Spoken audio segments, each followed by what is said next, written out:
The music was too loud for a confession, but she didn't whisper. She shoved me back with both hands, hard. Don't touch me. The word asterisk me cracked like glass.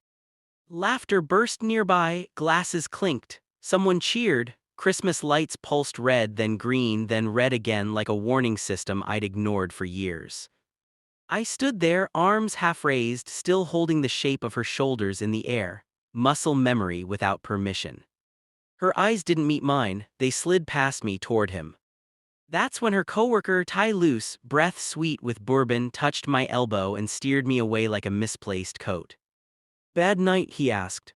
I smiled slow, measured. Last one actually. I meant it in a way he couldn't hear yet. She laughed across the room at something he said, not loud, intimate, like they shared a frequency I'd never been tuned into. Something in me clicked. Not shattered. Aligned. On the drive home, she said nothing. Neither did I. Silence can be honest if you let it. At a red light, her phone lit up, face down, still it vibrated like a pulse beneath skin. I didn't look. I didn't need to. I replayed the party in fragments, the way she'd leaned away from my touch, the way her laughter had changed shape when he entered a room, the way she'd stopped saying my name months ago, replacing it with neutral pronouns. Hey, can you, we need. At home, she went straight to the shower, locked the door, sang. She never sang. I sat on the edge of the bed and noticed the indentation on her pillow. New, slightly off-center, like someone else had learned her weight. Denial tried to stand up in me, I told it to sit down. I wasn't hurt yet, hurt comes later, first comes inventory.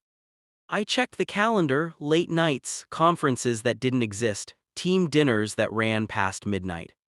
I checked myself in the mirror, same man, same ring. Different math. When she came out wrapped in steam and cotton, she kissed my cheek like a relative. I'm exhausted, she said. I nodded, let her sleep. I stayed awake. #3 Rising suspense. I didn't follow her, that would have been sloppy. I listened. I watched patterns tighten like knots. Her phone never left her hand, always angled away, always face down on the table like a secret waiting to be confessed by gravity. I cloned the bill records, not the messages, just the frequency. His number was there like a watermark. I pulled credit card statements, 2 charges at a hotel bar near her office, same night, same hour. I requested my medical records and scheduled a test I didn't want but needed. Control is sometimes just refusing to blink. At dinner, I asked how work was. Fine, she said. Fine is a lie that wants to be believed. I started packing slowly, not bags, documents, originals, quiet things. I watched her sleep, the way her hands searched for something in the dark and didn't find me. Inside, the storm learned discipline, rage sharpened into something clean. I wrote a note and didn't leave it yet. I waited. The envelope arrived on a Tuesday, white, clinical, no drama. I opened it alone. The language was neutral, percentages, certainty expressed without emotion. I folded the paper once, twice, slid it into my jacket. That night, I placed it on the table between us like a receipt. What's this? She asked. Read it. Her face emptied as she scanned the page, color fled, breath stuttered. She looked up. I can explain. I nodded. I know. Silence stretched, honest now painful.